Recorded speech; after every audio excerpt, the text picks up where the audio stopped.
One of the ways in which you can combine content created in App Studio is in a document. A document is a series of pages that contains charts, reports, images, and more.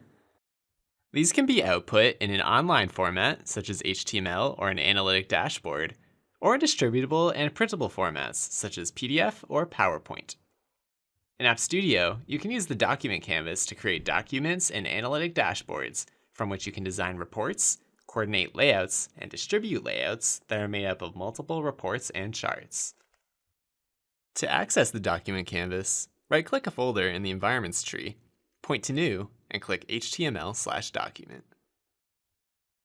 Documents and analytic dashboards are created in the HTML/document wizard.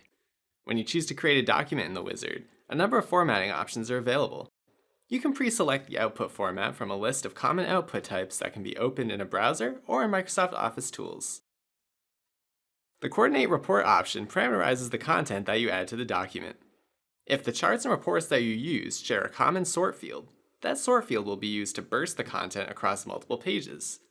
For instance, if we add a chart and a report that are both sorted by country, a document that we create using the Coordinate Report option is broken into separate pages, each showing information for one country.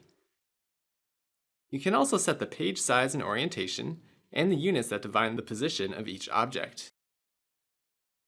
You also have the option to use a table of contents or a master page. You can define the names that objects use in the table of contents and what level they appear on by changing the TOC description and TOC level properties. You can use a master page to style all of the pages in your document. Any items, such as text or images, added to the master page will appear on all pages of the document. The document canvas displays the Insert, Positioning, and Utilities tabs.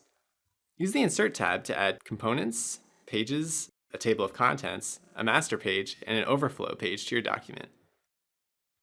If the output format is Active Report or Active PDF, you can also add controls, which you can configure using the Settings panel, and a dashboard bar, which allows you to move between pages in a coordinated report document by using a drop-down menu. You use the Positioning tab to control a selected object's position. If you select two objects, you can align them using the options in the Positioning group. The Utilities tab contains a number of commands that aid in the creation of your page, such as pre-process and post-process code. You can use the Properties panel to make modifications to components in the document, or to the entire document. You can use the shortcut menu while on the canvas to insert reports, charts, new pages, and existing pages. You can also use the shortcut menu while an object is selected to change the stacking order of that object in relation to other objects. To learn more, visit the WebFocus Knowledge Base, where you can search all technical topics and videos.